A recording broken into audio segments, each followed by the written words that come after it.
sa isang liblib na baryo sa gitna ng kagubatan kung saan ang hangin ay puno ng lihim at bawat anino ay tila nagtataglay ng buhay, namuhay ang isang binatang albularyo na nagngangalang Ruben. Siya ay kilala sa baryo bilang tagapagpagaling at tagapagtanggol laban sa mga nilalang na hindi nakikita ng karaniwang mata. Ngunit ang kakaibang kapangyarihan ni Ruben ay hindi nagmula sa karaniwang dasal o halaman lamang. Sa kanyang pag-aari ay isang mutya mula sa isang mahiwagang labuyong manok, isang agimat na nagdadala sa kanya ng kakaibang lakas at kakayahang makita ang mga nilalang ng dilim. Ayon sa alamat, ang mutya ng labuyo ay nagmula sa dugo ng isang aswang na napatay ng kanyang lolo, isang sikat ding albularyo noong kabataan nito. Ang mutya ay itinanim sa loob ng puso ng isang labuyong manok na alaga ng kanyang lolo at ito'y nanatili roon hanggang sa ang manok ay mamatay. Nangyari ito noong si Ruben ay 16 na taong gulang at ang mutya ay iniwan sa kanya bilang pamana. Mula noon, ginamit ni Ruben ang mutya upang protektahan ang kanilang baryo laban sa masasamang espiritu at halimaw na nagtatangkang sumalakay. Ngunit isang araw, dumayo si Ruben sa isang baryo na napabalitang pinamumugaran ng mga aswang. Ang baryo ay kilala sa pangalan nitong San Isidro Maligno, isang lugar na kinatatakutan dahil sa misteryosong pagkawala ng mga tao tuwing gabi. Sa kabila ng babala ng kanyang mga kaibigan at kakilala, nagpasya si Ruben na puntahan ang baryo upang subukin ang kanyang kakayahan.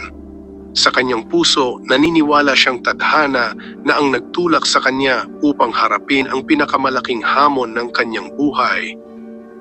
Malalim na ang gabi nang dumating si Ruben sa San Isidro Maligno. Ang baryo ay balot ng katahimikan, ngunit ito'y hindi mapayapa. Sa halip, ang katahimikan ay parang buntong hininga ng isang nilalang na naghihintay ng biktima.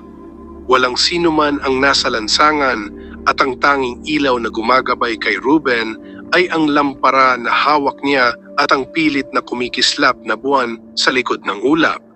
"May tao po ba rito?" sigaw ni Ruben habang naglalakad sa gitna ng baryo. Ang tanging tugon ay ang sipol ng hangin na dumadaan sa mga sira-sirang bahay. Habang nagmamasid, napansin niya ang isang bahay na may ilaw mula sa loob. Nagpatuloy siya papunta roon, ngunit habang papalapit, naramdaman niya ang kakaibang kilabot.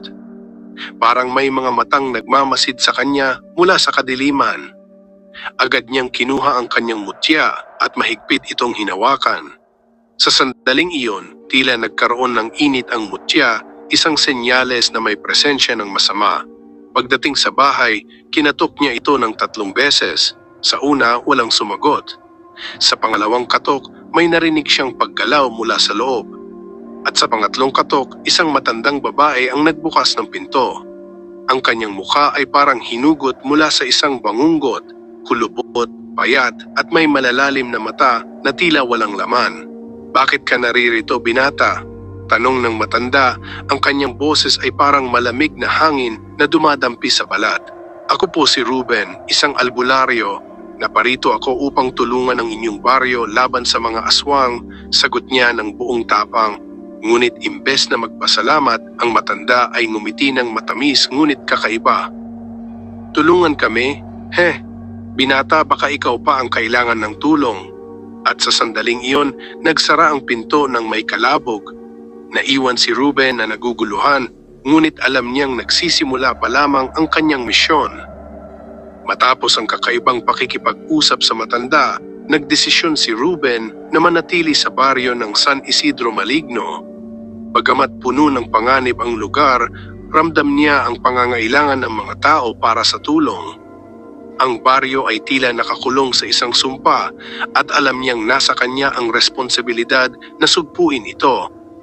Habang naglalakad sa madilim na daan, napansin ni Ruben ang mga anino na tila gumagalaw sa paligid. Napakadilim ng gabi at kahit ang liwanag ng kanyang lampara ay tila pilit na nilalamon ng dilim. Ang bawat hakbang niya ay parang tumutunog ng mas malakas kaysa dapat, na para bang pinapanood siya ng buong kagubatan. Nakarating siya sa plaza ng baryo kung saan nakatayo ang isang lumang simbahan na halatang napabayaan na. Ang kampanaryo nito ay sirang-sira at ang mga pader ay puno ng lumot at bitak. Sa kabila nito may kakaibang puwersa na humihila kay Ruben papasok. Pagbukas niya ng pinto, natagpuan niya ang loob ng simbahan na tila hindi galaw ng panahon.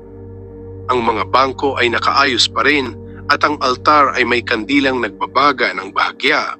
Ngunit sa kabila ng maayos na itsura, ramdam niya ang presensya ng isang bagay na hindi niya maipaliwanag. Ang hangin ay malamig at may naririnig siyang mga bulong na hindi mula sa anumang tao. Ruben. Napalingon siya nang marinig ang kanyang pangalan. Ang boses ay tila nagmumula sa lahat ng direksyon. Hinigpitan niya ang hawak sa mutya at tumayo ng matatag. "Sino ka? Magpakita ka!" Sigaw niya, ngunit ang tanging tugon ay isang mahinang halakhak na parang pinagsamang boses ng bata at matanda. Habang nakatayo sa gitna ng simbahan, nagsimulang magbago ang paligid. Ang mga kandila sa altar ay isa-isang namatay at ang liwanag ng kanyang lampara ay humina. Sa gitna ng dilim, biglang lumitaw ang isang figura, isang babae na may mahabang buhok at nakasuot ng puting damit. Ngunit ang kanyang mukha ay natatakpan ng itim na belo. "Bakit ka naririto, Ruben?" Tanong ng babae. Ang boses nito ay malamig na parang yelo. "Naparito ako upang tulungan ang mga tao sa baryo," sagot ni Ruben, ngunit ramdam niya ang bigat ng presensya ng babae. "Ang baryong ito ay hindi para sa iyo. Umalis ka habang kaya mo pa. Hindi mo kayang talunin ang kasamaan dito," sagot ng babae bago ito naglaho na parang usok. Kinabukasan nagising si Ruben sa isang maliit na bahay na matatagpuan sa dulong bahagi ng baryo. Inalok siya ng matandang magsasaka na pansamantalang tumira sa kanilang tahanan. Si Mang Tibor, ang matanda, ay may anak na babae na si Mila. Mag-isa nilang pinapanatili ang bahay sa kabila ng mga takot na dulot ng mga aswang. "Pasensya ka na sa baryo namin, Ruben," wika ni Mang Tibor habang iniabot ang isang tasa ng salabat. Simula nang dumami ang mga pagkawala rito, halos lahat ng tao ay natutong magtago sa dilim. Ang iba'y lumayas na, pero kami, wala kaming ibang pupuntahan. "Ano pong alam ninyo tungkol sa mga aswang dito?" tanong ni Ruben habang iniinom ang mainit na salabat. Humugot ng malalim na hininga si Mang Tibor. Matagal nang may kwento ang baryong ito tungkol sa isang pamilya ng mga aswang. Ang mga Estrada, sila raw ang tagapagmana ng sumpa ng lugar na ito. Sa araw sila'y tao, pero pagsapit ng gabi sila'y nagiging halimaw. Biglang nagsalita si Mila, ang anak ni Mang Tibor. "Sila ang dahilan kung bakit nawala ang nanay namin. Isang gabi, hindi na siya bumalik mula sa bukid. Nakita na lang namin ang damit niya sa kagubatan, puno ng dugo." Ramdam ni Ruben ang bigat ng kanilang kwento. "Huwag kayong mag-alala, narito ako para tapusin ang sumpa sa lugar na ito. Hahanapin ko ang mga Estrada at sisiguraduhin hindi na sila makakapanakit." Habang nagsisimula ang araw, nagplano si Ruben na maglibot sa baryo upang alamin ang mga sikreto nito. Ngunit sa kabila ng kanyang tapang, alam niyang hindi magiging madali ang laban. Sa bawat sulok ng San Isidro Maligno, may mga mata na nagmamasid at naghihintay sa tamang pagkakataon upang umatake. Maagang bumangon si Ruben upang simulan ang kanyang paglilibot sa baryo. Sa liwanag ng araw, ang San Isidro Maligno ay tila isang ordinaryong baryo lamang. Ngunit kahit sa tanghali, nararamdaman niya ang bigat ng sumpa na bumabalot sa lugar. Ang mga tao ay bihirang lumabas at ang mga nakakasalubong niya ay mabilis na tumatalikod, iiwas ang tingin, tila takot makipag-usap. Sa kanyang paglilibot, napansin ni Ruben ang isang malaking bahay na halos nasa sentro ng baryo. Bagamat ito'y tila na abandonang matagal na, halatang may kakaibang puwersang nananatili roon.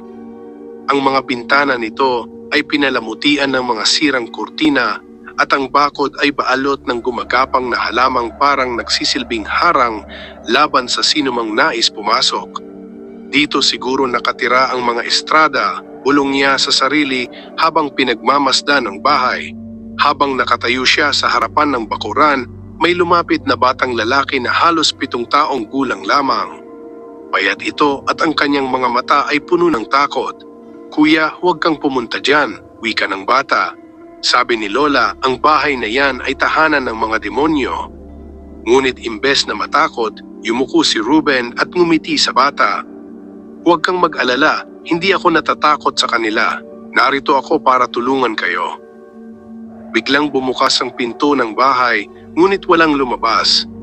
Isang malamig na hangin ang dumampi sa mukha ni Ruben at parang may bulong na tumawag sa kanya. Hindi niya alam kung ano ang naghihintay sa loob, ngunit alam niyang kailangan niyang harapin ito.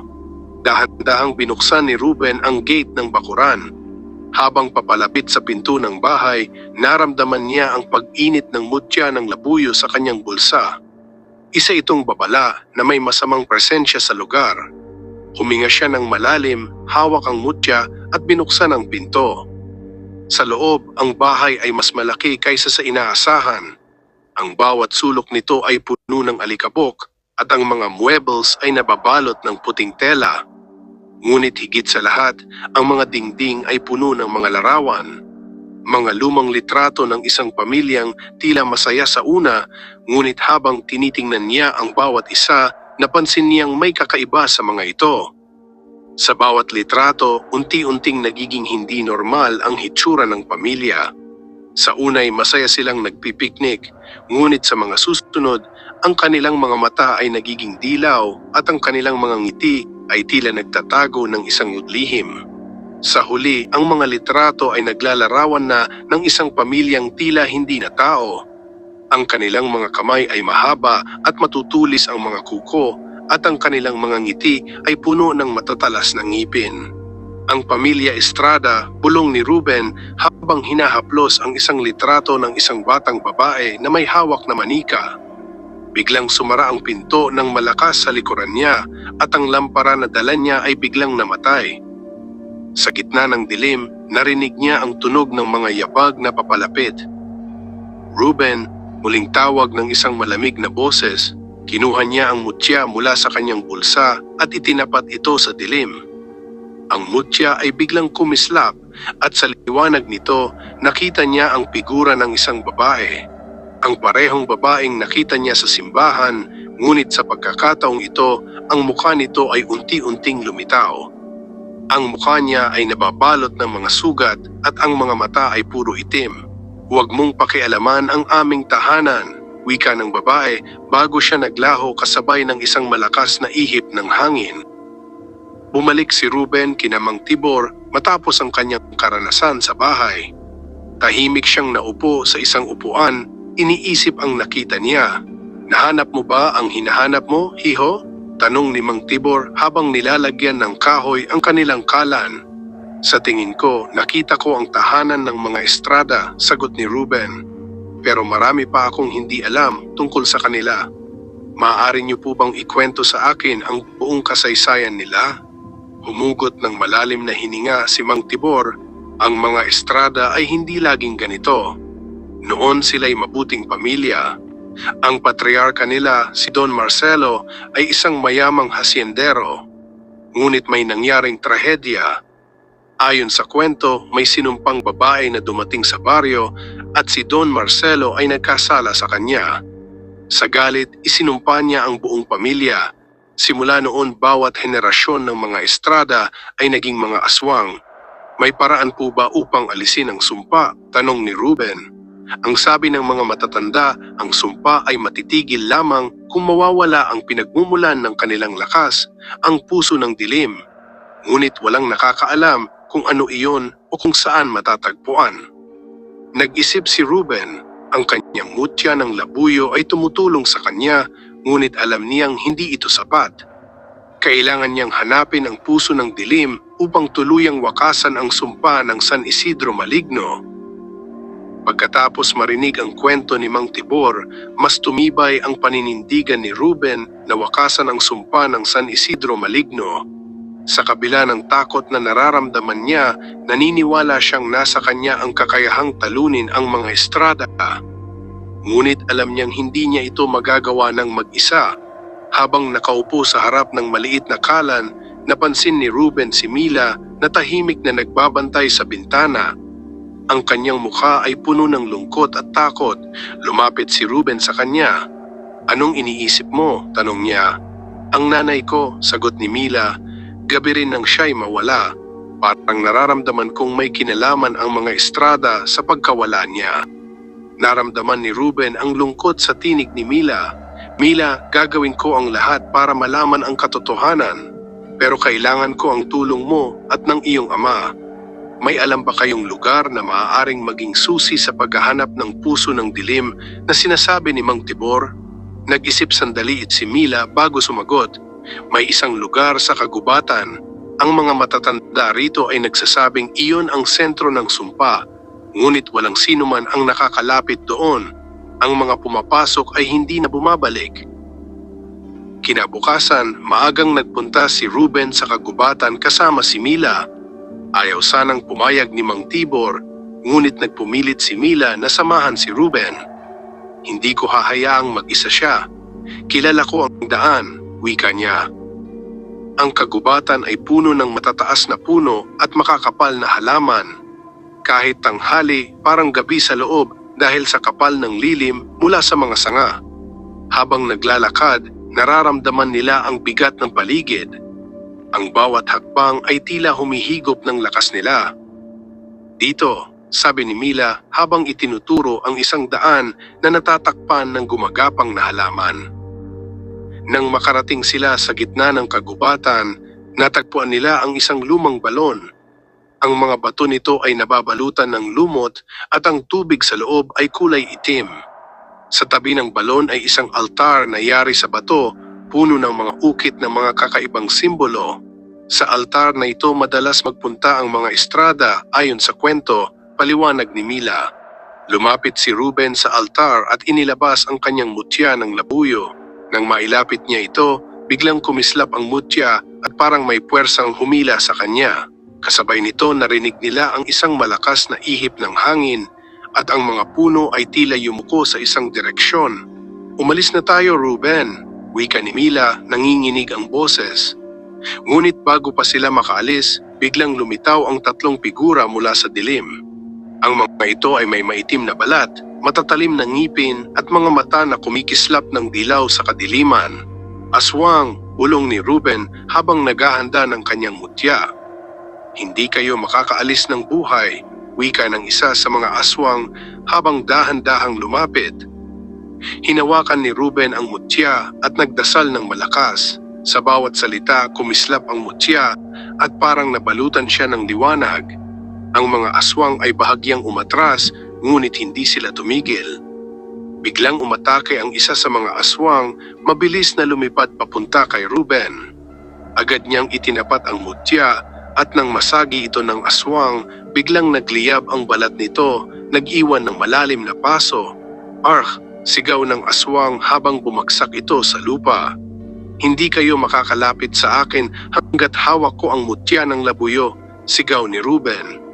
Ngunit ang dalawa pang aswang ay hindi nagpaawat. Habang inaatake siya, ginamit ni Ruben ang kanyang mutya upang protektahan si Mila. Naghagis din siya ng mga dahon ng alipugpug na dala niya na nagdulot ng pagsabog ng liwanag. Napaatras ang mga aswang at gamit ang pagkakataon, hinila niya si Mila papalayo. "Takbo!" sigaw niya. Habang tumatakbo pabalik sa baryo, ramdam nila ang mga aswang na humahabol.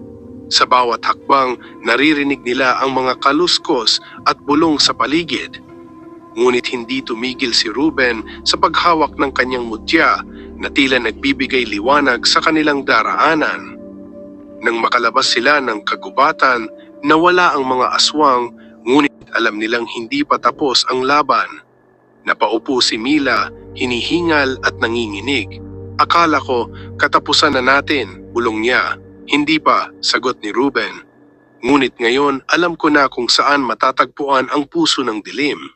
Ang altar sa kagubatan ay susi, pero kailangan ko ng higit pang paghahanda bago ako bumalik doon."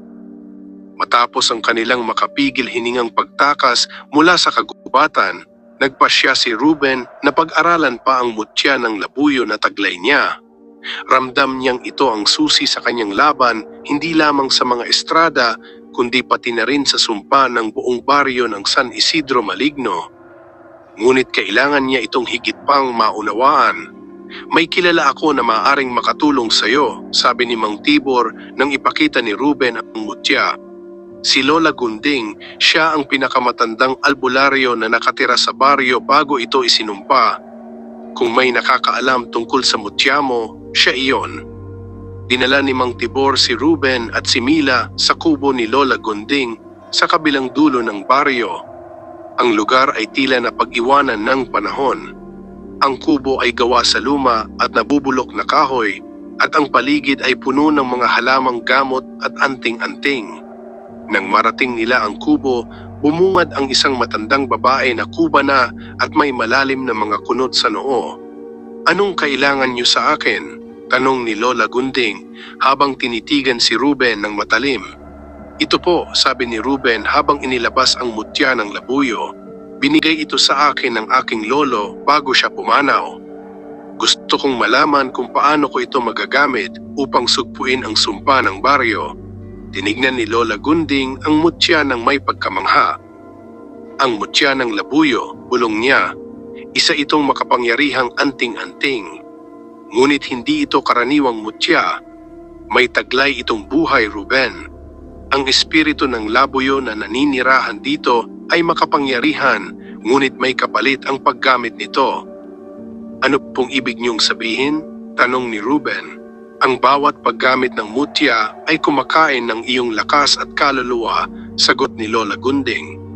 "Hindi mo maaaring gamitin ito ng walang hanggan. Sa huli, maaari kang maging alipin ng kapangyarihan nito." Natigilan si Ruben. Ngayon lamang niya napagtanto ang bigat ng kanyang hawak. Ngunit sa kabila nito, alam niyang wala siyang ibang pagpipilian. Kung ganon, ano po ang dapat kong gawin? "Huwag kang umasa lamang sa mutya," sabi ni Lola Gunding. "Kailangan mong sanayin ang iyong sarili sa paggamit ng mga sinaunang dasal at orasyon. Ang laban sa sumpa ay hindi lang nakasalalay sa mutya. Nasa tapang ng puso mo ang tunay na lakas." Sa mga sumunod na araw, tinulungan ni Lola Gunding si Ruben na matutunan ang mga dasal at orasyon na kinakailangan niya. Kasabay nito, ipinakilala rin niya ang iba't ibang uri ng halamang gamot at anting-anting na maaaring gamitin laban sa mga aswang. Ang dahon ng asisero, ipahid mo ito sa balat mo upang hindi ka maamoy ng mga aswang, paliwanag ni Lola Gunding habang ipinapakita ang isang halamang may mapulang dahon. At ang buntot ng pagi, itago mo ito sa iyong bulsa. Ang enerhiya nito ay nagtataboy ng masasamang espiritu. Habang sinasanay ni Lola Gunding si Ruben, tinuruan naman ni Mang Tibor si Mila kung paano maghanda ng mga sandata. Tulad ng itak na hinaluan ng asin at langis na mula sa niyog na binendisyunan. Kahit na natatakot si Mila, sinikap niyang matutunan ang lahat upang makatulong kay Ruben. Habang abala si Ruben sa kanyang paghahanda, napansin niyang mas lalong tumitindi ang kakaibang kilos ng mga tao sa baryo. Sa gabi, naririnig niya ang mga anino na naglalakad sa paligid ng kubo ni Mang Tibor. Minsan, may naririnig siyang mahinang tawanan sa labas ng bintana, ngunit sa tuwing titingnan niya, walang tao. Isang gabi, nagpasya siyang magmatyag. Lumabas siya ng tahimik, hawak ang kanyang mutya at itak. Sa likod ng isang punong kahoy, nakita niya ang isang grupo ng mga tao na nagtitipon. Ang ilan sa kanila ay mga kilalang taga-baryo, ngunit ang kanilang anyo ay kakaiba. Ang kanilang mga mata ay dilaw at ang kanilang mga ngiti ay puno ng matatalim na ngipin. Ang mga estrada, bulong ni Ruben sa sarili. Sa gitna ng grupo ay isang matandang lalaki na mukhang leader. Hawak nito ang isang piraso ng itim na bato na kumikislap sa liwanag ng buwan. Ang puso ng dilim, naisip ni Ruben. Habang pinagmamasdan niya ang grupo, napansin niyang nag-umpisa silang magdasal ng isang orasyon. Ang kanilang mga tinig ay bumalot sa paligid at ang hangin ay biglang lumamig. Ramdam ni Ruben ang panginginig ng kanyang katawan, ngunit pilit niyang pinigilan ang takot. Bumalik si Ruben kina Mang Tibor at agad na ibinalita ang kanyang nakita. Hawak nila ang puso ng dilim, sabi niya. Ito ang nagbibigay sa kanila ng lakas. Kailangan kong makuha iyon upang tuluyang maputol ang sumpa. Ngunit paano mo haharapin ang buong grupo ng mga estrada? Tanong ni Mila. Kailangan nating magplano, sagot ni Ruben. Hindi ko sila maaaring labanan ng sabay-sabay. Ngunit kung magagawa nating paghiwalayin sila, magkakaroon ako ng pagkakataong makuha ang puso ng dilim. Binalaan siya ni Lola Gunding bago siya umalis. Ruben, huwag kang masyadong magtiwala sa mutya mo. Tandaan mo, ang kapangyarihan nito ay may hangganan. Sa huli, ikaw ang dapat magtagumpay, hindi ang mutya. Hindi mapakali si Ruben habang pinag-iisipan ang kanyang plano. Ang tagumpay ng kanyang misyon ay nakasalalay sa tamang tiyempo at taktika. Alam niyang hindi sapat ang tapang, dasal at mutya. Kailangan din niyang maging tuso. Kinagabihan, muling nagtipon sina Ruben, Mang Tibor, Mila at Lola Gunding upang pag-usapan ang kanilang plano. Sa maliit na mesa, inilatag ni Ruben ang mapa ng baryo at ang kagubatang nakapalibot dito. Nakita ko ang mga estrada sa likod ng simbahan malapit sa ilog, sabi ni Ruben habang itinuro ang lugar sa mapa. Doon nila ginagawa ang kanilang mga ritual. Ang puso ng dilim ay nasa leader nila, ang matandang lalaki na nakita ko. Kailangan nating makuha iyon. Hindi magiging madali ang pagkuha, wika ni Lola Gunding. Ang puso ng dilim ay pinangangalagaan ng mahika ng dugo. Ang sinumang magtangkang kumuha nito ng walang sapat na proteksyon ay maaring masunog ng buhay. Kung ganun, paano natin ito magagawa? Tanong ni Mila. Gamitin natin ang kanilang kahinaan, sagot ni Ruben. Ang mga aswang ay malalakas sa gabi, ngunit mahina sila sa liwanag at mga anting-anting. Kailangan nating magdala ng langis ng niyog na nabendisyunan, buntot ng pagi at dahon ng asisero. Gagamitin natin ang mga ito upang hadlangan sila habang nakawin ko ang puso ng dilim. Sa parehong oras, sa likod ng simbahan, nagtitipon ang mga estrada.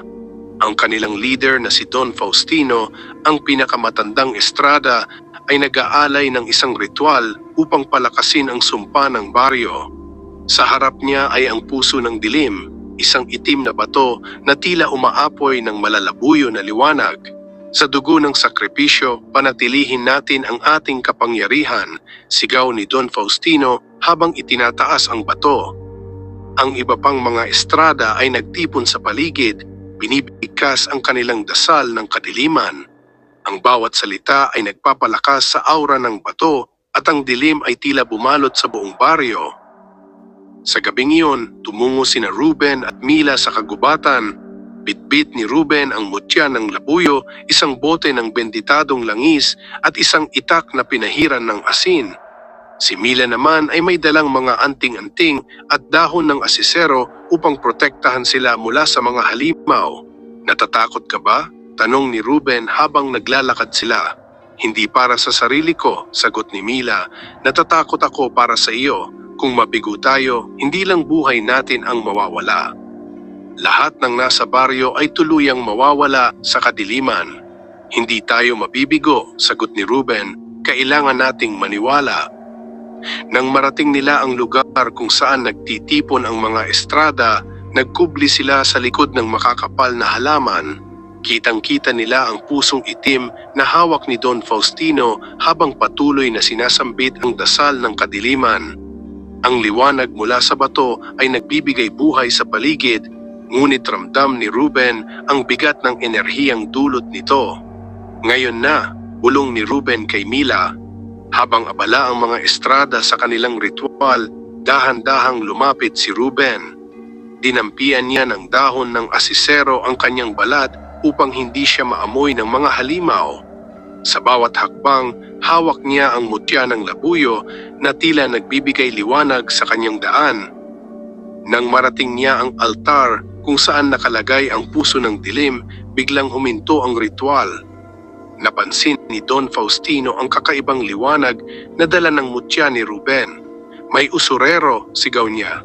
Agad na nilusob si Ruben ng mga estrada. Isang aswang ang mabilis na sumugod, ngunit agad itong tinamaan ng liwanag mula sa mutya, dahilan upang ito'y masunog. Itinapon ni Ruben ang benditadong langis sa iba pa na nagdulot ng sigaw ng sakit mula sa mga halimaw. "Ruben, bilisan mo!" sigaw ni Mila mula sa likuran habang nilalabanan ang isang aswang gamit ang buntot ng pagi. Agad na dinampot ni Ruben ang puso ng dilim.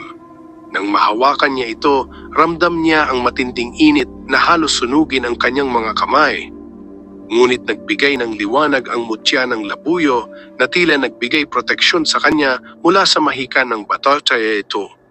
Matapos makuha ang puso ng dilim, tumakbo sina Ruben at Mila palabas ng kagubatan. Ang mga estrada ay galit na galit at patuloy na humahabol.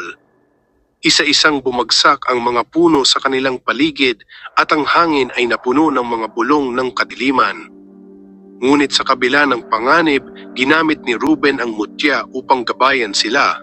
Sa huli, nakalabas sila ng kagubatan at agad na tumakbo patungo kay Lola Gunding.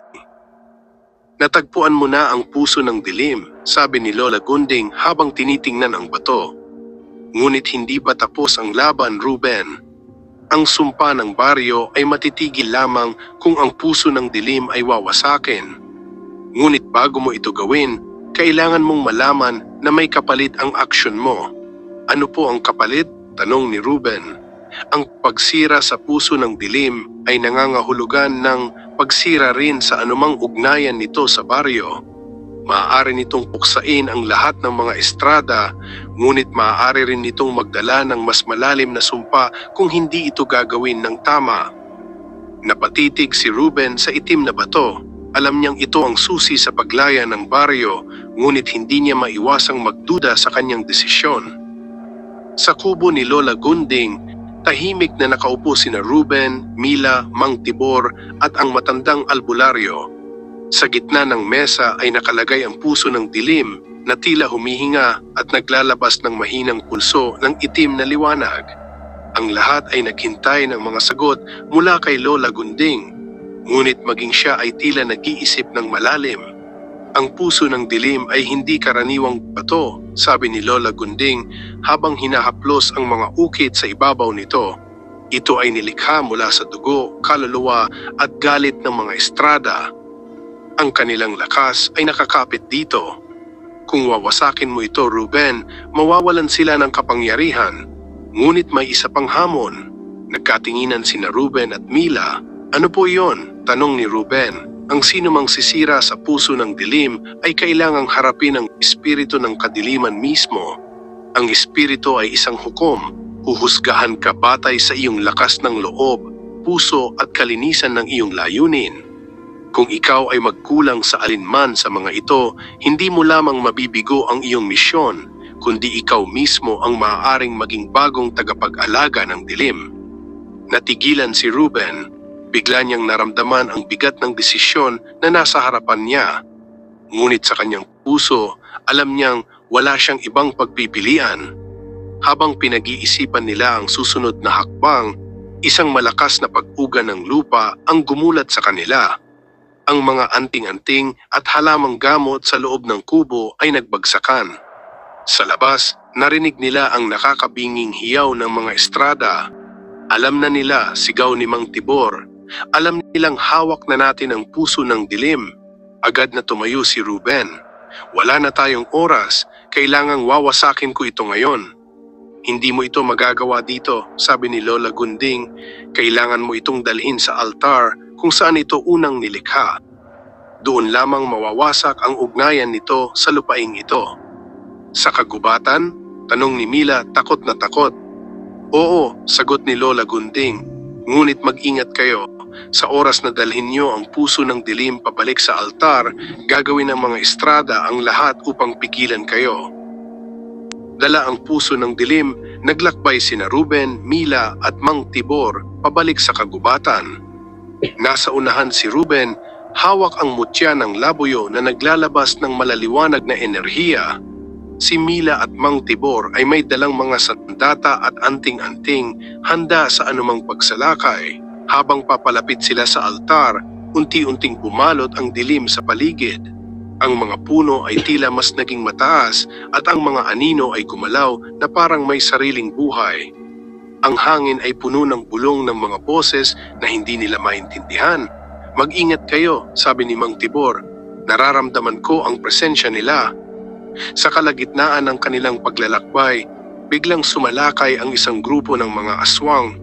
Ang kanilang anyo ay mas nakakakilabot kaysa dati. Ang kanilang mga mata ay nagliliyab at ang kanilang mga kuko ay mahahaba at matatalim. "Protektahan ang puso ng dilim," sigaw ni Ruben habang itinaas ang mutya ng labuyo.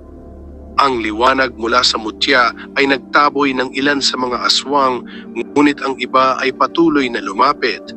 Si Mila at Mang Tibor ay lumaban gamit ang kanilang mga sandata, ngunit napagtanto nilang mas maraming halimaw ang dumarating.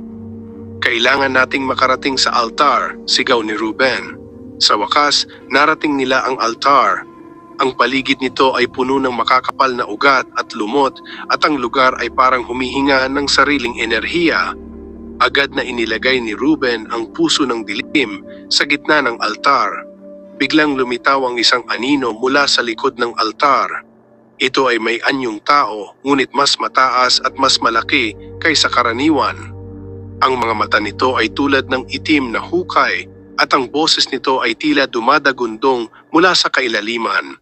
"Ano ang layunin mo, nilalang?" tanong ng espiritu. "Gusto kong sirain ang puso ng dilim at palayain ang baryo ng San Isidro Maligno mula sa sumpa," sagot ni Ruben nang walang pag-aalinlangan. "Bakit mo ito ginagawa? Para ba sa kapangyarihan o para sa kaligtasan ng iba?" tanong muli ng espiritu. "Para sa baryo," sagot ni Ruben. "Wala nang dapat magdusa pa sa sumpa ng kadiliman." Tumahimik ang espiritu at tila sinuri si Ruben mula ulo hanggang paa. "Kung gayon, handa ka bang magsakripisyo? Ang bawat desisyon ay may kapalit." "Oo," sagot ni Ruben. Biglang lumitaw ang mga estrada sa paligid ng altar. Si Don Faustino ang nangunguna, hawak ang isang matulis na itak. "Hindi mo sisirain ang aming kapangyarihan," sigaw niya. Nagtipon ang mga estrada at nagkaroon ng matinding laban. Habang pinoprotektahan ni Mila at Mang Tibor si Ruben, ginamit ni Ruben ang mutya ng labuyo upang harapin si Don Faustino. Ang mutya ay naglabas ng liwanag na halos bumulag kay Don Faustino, ngunit mabilis itong nakabawi. "Hindi mo ako matatalo," sigaw ni Don Faustino habang umatake kay Ruben. Ngunit bago siya makalapit, biglang sumiklab ang puso ng dilim. Ang espiritu ng kadiliman ay lumabas mula sa bato at nilamon ang mga estrada. Ang bawat sigaw ng halimaw ay narinig habang unti-unti silang nawawala sa paligid. "Ngayon, Ruben," sigaw ng espiritu, "sirain mo ang puso ng dilim."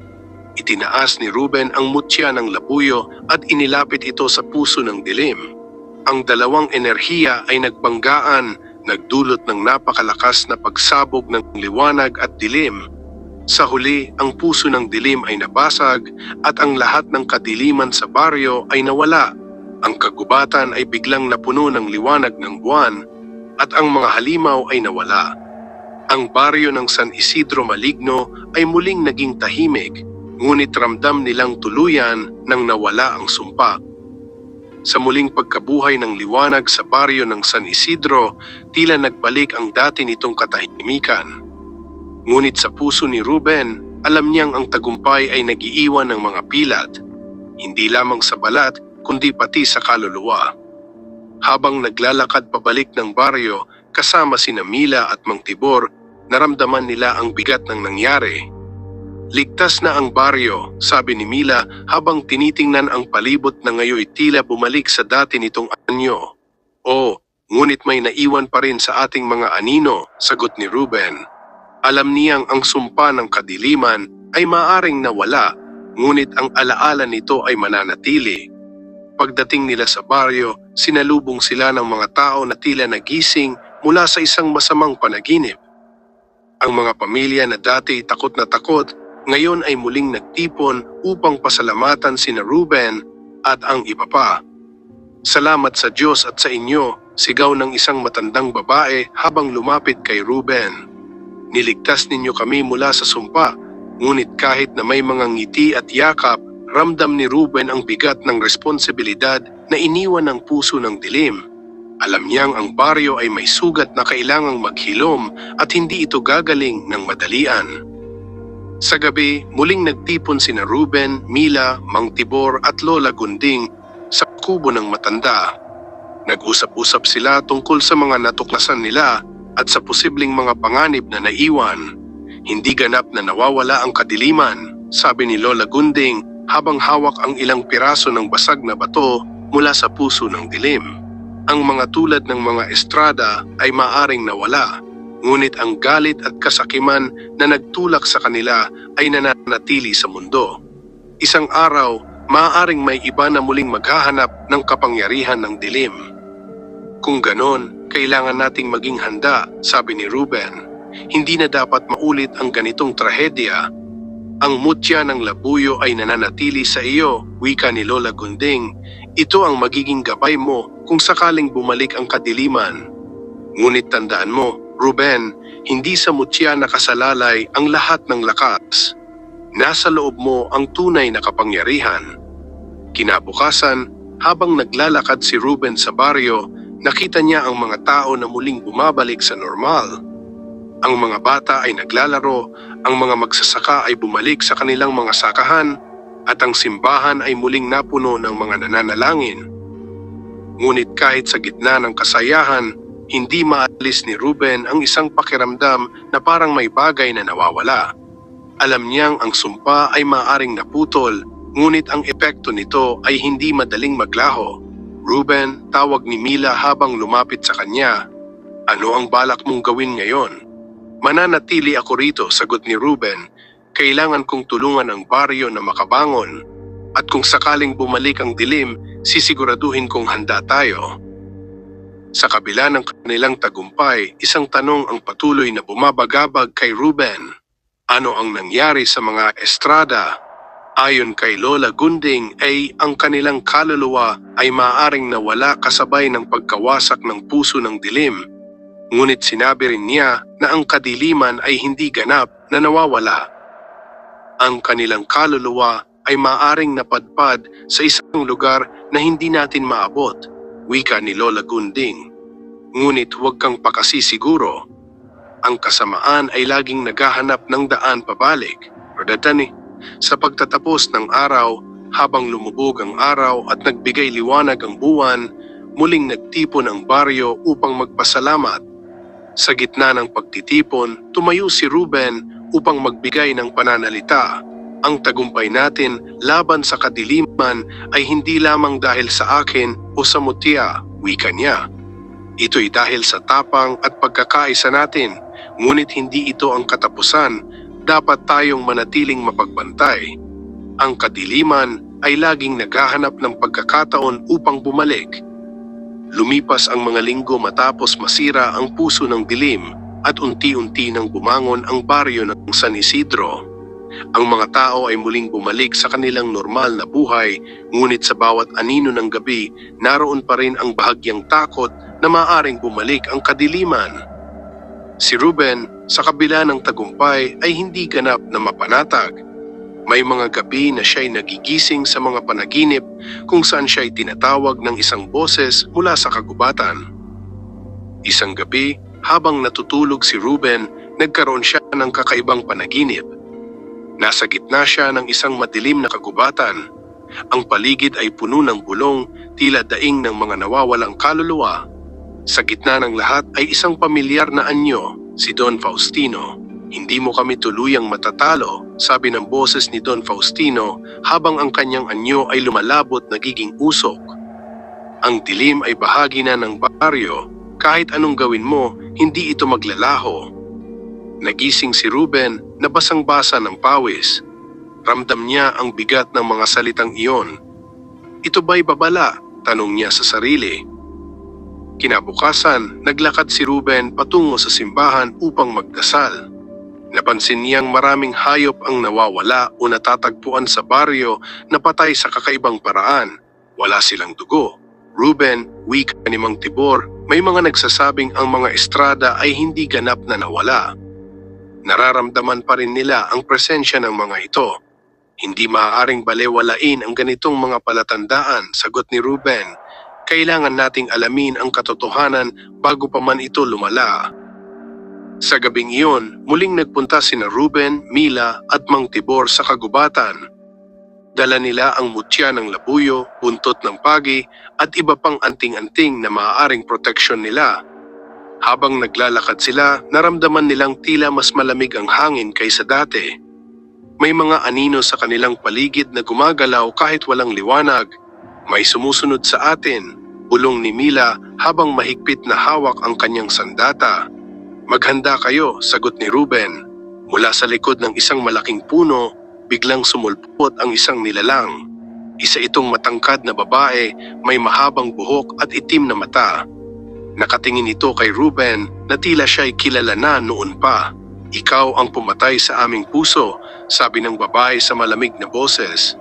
Ang babae ay nagpakilalang si Lucia, isang kamag-anak ng mga estrada na hindi kabilang sa ritual ngunit nakakabit pa rin ang kanyang kaluluwa sa kanilang lahi. Huwag kang magkamali, Ruben, wika ni Lucia. Hindi ako tulad nila, ngunit hindi rin ako sang-ayon sa iyong ginawa. Ang puso ng dilim ay bahagi ng kasaysayan ng aming angkan. Winasak mo ito at ngayon ang sumpa ay nagkakalat sa buong baryo. Ang enerhiya nito ay nakalaya ngunit hindi na kayang kontrolin. Kung ganon, paano natin ito mapipigilan? Tanong ni Ruben. Ang tanging paraan ay hanapin ang mga natirang piraso ng puso ng dilim at gawing buo ito muli. Ngunit hindi bilang isang kasangkapan ng kasamaan. Kailangan mo itong gawing daluyan ng liwanag. Dala ang bagong misyon, muling tumungo sina Ruben, Mila at Mang Tibor upang hanapin ang mga piraso ng basag na puso ng dilim. Ang bawat piraso ay nagtataglay ng kakaibang enerhiya na kinakailangang maibalik sa altar ng liwanag, isang lugar na binanggit ni Lucia na matagal nang nawawala. Ang unang piraso ay natagpuan nila sa ilog. Nang hawakan ito ni Ruben, naramdaman niya ang bigat ng kasaysayan at kasamaan na nakakabit dito. Ngunit sa tulong ng mutya ng labuyo, nalinis ang enerhiya ng bato.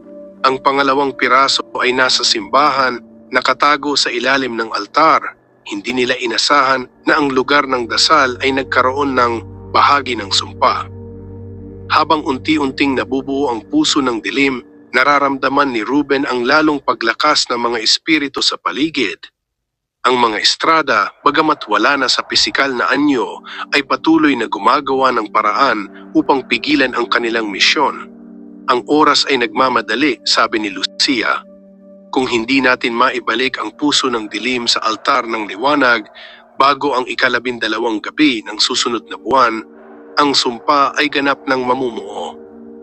Sa pagtatapos ng kabanata, natagpuan ni Ruben at ng kanyang mga kasama ang isang sinaunang mapa sa simbahan na naglalaman ng lokasyon ng altar ng liwanag. Ito ay nasa pinakamatandang bahagi ng kagubatan, isang lugar na tinatawag na Pusod ng Kalinaw. Ngunit alam nilang hindi magiging madali ang paglalakbay patungo roon. Ang daan ay puno ng mga panganib, at ang bawat hakbang ay maaaring maging huli na nila. Habang patuloy na naghahanda sina Ruben, Mila at Mang Tibor para sa kanilang huling paglalakbay, ang kabuuan ng baryo ay nakatingin sa kanila. Ang mga tao, bagamat natatakot, ay umaasa na sana'y muling magtagumpay ang kanilang mga tagapagtanggol.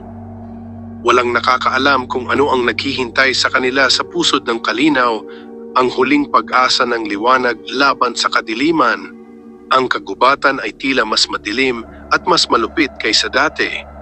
Ang mga puno ay parang nagsusumpa at ang hangin ay may dalang mabigat na kabigatan. Sa bawat hakbang ni Ruben, nararamdaman niyang mas lalapit sila sa lugar ng kanilang huling laban, ngunit habang papalapit sila, lalong dumidilim ang paligid. Ang mga piraso ng puso ng dilim ay nag-uugnay sa ating paligid, sabi ni Mila habang patuloy na pinapalakas ang kanyang mga hakbang. At habang pinapalakas natin ang liwanag, lalakas din ang dilim.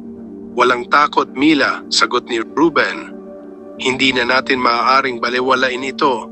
Isang hakbang pa at makararating tayo sa pusod ng kalinaw. Habang papalapit sila sa sentro ng kagubatan, isang malupit na kagalitan ang bumulaga sa kanila. Isang malupit na halimaw na may katawan ng malaking ibon at ulo ng tao. Ang nilalang na ito ay tila pinagmulan ng mga alon ng dilim. At ang katawan nito ay binubuo ng mga anino. Ang halimaw ng pusod, sabi ni Mang Tibor, isa itong nilalang na nilikha ng mga estrada upang protektahan ang kanilang pinagmulan ng kapangyarihan. Hindi nag-atubili si Ruben at agad na nagdasal ng taimtim. Ang mutya ng labuyo ay kumikislap sa kanyang kamay at sa bawat pagnanasa ng dilim mula sa halimaw, mas tumitindi ang liwanag na nagmumula sa mutya. Tumayo kayo, hindi natin siya kayang talunin nang hindi nagtutulungan, sigaw ni Ruben. Agad na nagtrabaho ang grupo upang ipagtanggol ang sarili. Si Mila ay lumaban gamit ang espada ng liwanag na ibinigay ni Lola Gunding habang si Mang Tibor ay nagsalita ng mga orasyon upang patagilid ang mga alon ng dilim. Ngunit ang halimaw ay tila walang katapusan. Ang katawan nito ay nagsasanib sa bawat kagubatan at ang mga anino ay sumasakop sa paligid. Pumunta tayo sa pusod ng kalinaw, sigaw ni Ruben. Doon ang huling pag-asa natin. Habang patuloy na nilalabanan nila ang nilalang, napansin ni Ruben na ang mga piraso ng puso ng dilim ay nagsimulang magningning sa kanyang kamay, nagpapakita ng isang daan patungo sa pinakagitna ng kagubatan. Ang mga halimaw ay inahulog na isa-isa na parabang tinitingnan sila ng isang kapangyarihan mula sa taas.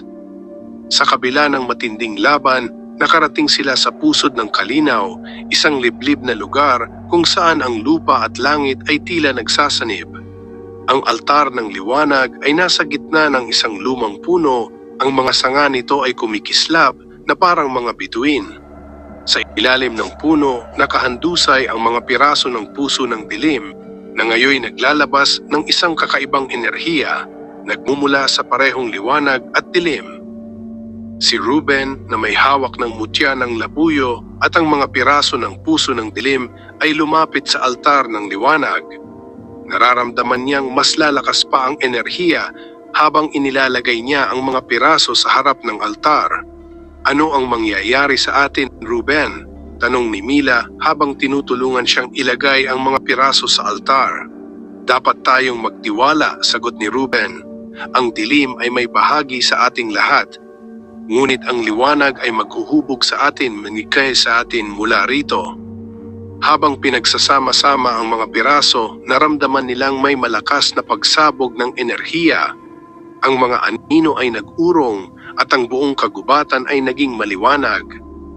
Ang katawan ng halimaw ay nagsimulang maglaho at ang mga alon ng dilim ay nagsimulang magbago ng anyo, tila nagsasanib sa liwanag ng altar. Mula sa ilalim ng altar, isang malabughaw na liwanag ang sumig. Ang mga kaluluwa ng mga estrada ay lumitaw mula sa dilim, hindi bilang mga nilalang ng kasamaan, kundi bilang mga naaalalang alaala ng nakaraan. Hindi kami makakapagbalik sa mundong ito, sinabi ni Don Faustino, ang espiritu ng leader ng mga estrada. Nagkamali kami, ang kapangyarihan na aming hinangad ay nagbigay sa amin ng kaparusahan. Hindi pa huli, sagot ni Ruben. Ang bawat isa sa atin ay may pagkakataon para magbagong buhay. Tanggapin natin ang liwanag at magpatuloy. Nang mawala ang mga anino at naglaho ang huling nilalang ng dilim, isang bagong pag-asa ang sumig sa kagubatan. Ang lugar na tinatawag na pusod ng kalinaw ay naging simbolo ng pagbabago, isang lugar ng pagninilay, kapayapaan at bagong simula. Hindi madali ang ating nilakbay, wika ni Ruben habang tinatanaw ang horizon. Ngunit sa huli, ang kadiliman ay nagsisilbing guro. Pinipili ko ang liwanag Sa mga sumunod na linggo, ang baryo ng San Isidro ay muling nagbalik sa kanyang tahimik at masayang estado. Ang mga tao ay nakatagpo ng bagong pag-asa sa kanilang buhay at sa bawat araw, sila ay natututo mula sa mga sugat ng nakaraan. Si Ruben, na nagsimula bilang isang albularyo na may mga lihim na kaalaman, ay naging isang simbolo ng lakas at katatagan para sa buong baryo. Ang mga kabataan ay nagsimulang magtipon-tipon at mag-aral ng mga sinaunang kaalaman upang ipasa ang mga kwento ng nakaraan, ang laban ng liwanag laban sa dilim, upang hindi ito malimutan.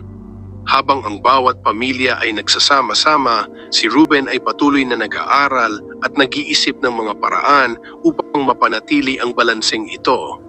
Kasama si Mila at Mang Tibor, nagtulungan silang magtayo ng isang bagong tahanan ng kaalaman sa baryo kung saan ang mga kabataan ay maaaring matuto tungkol sa mga sinaunang albularyo, mga lihim ng kalikasan at kung paano magtulungan bilang isang komunidad. Si Ruben, bagamat nakatagpo ng kapayapaan, ay hindi nakalimot sa mga natutunan mula sa kanilang laban. Ang liwanag at dilim ay laging magkasama, wika niya, hindi natin kayang balewalain ang isa't isa. Ngunit ang tunay na lakas ay nasa ating pagkakaisa, ang kakayahan nating yakapin ang ating mga kahinaan at ang ating mga pag-asa. Habang nagmamasid sa tanawin ng San Isidro mula sa isang mataas na bundok, napansin ni Ruben ang isang bagong simula sa mga mata ng mga tao. Ang baryo ay muling buhay at ang mga anino ng nakaraan ay naging mga aral na nagbukas ng pintuan ng isang mas maliwanag na kinabukasan. Sa kabila ng lahat, si Ruben ay nanatiling handa. Habang ang mga puwersa ng dilim ay maaaring magbago, ang tibay ng puso at ang kasamahan ng bawat isa ay patuloy na magiging ilaw sa kabila ng lahat ng pagsubok. Sa pagtatapos ng kwento, ang San Isidro ay isang lugar na hindi lamang nabangon mula sa dilim kundi natutong tanggapin at yakapin ang bawat aspeto ng buhay.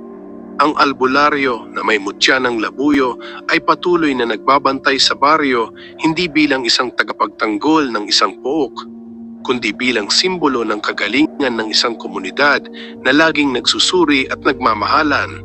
Wakas.